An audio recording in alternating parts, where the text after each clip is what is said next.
ছোটবেলায় তো দুটো বিয়ে করেছো, আর এখন ঝামেলা কন্ট্রোল করতে পারছো না। দেখেন মোড়ল সাহেব, আর আমার কোনো কথা শোনে না।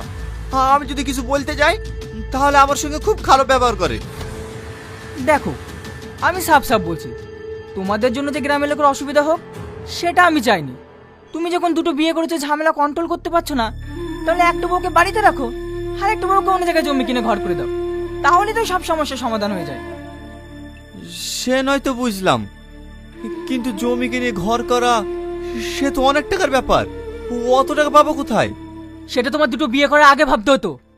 তোমাকে 1 মাস টাইম দেওয়া হলো, এর মধ্যে যদি এই সমস্যার সমাধান না হয় তাহলে তোমাদের সবাইকে এই গ্রাম থেকে টানতে টানতে বের করে দেবো।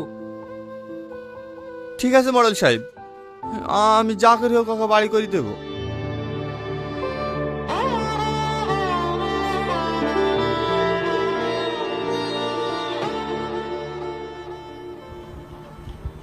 এই এই খবরদার বাড়িতে ঢুকবি নি।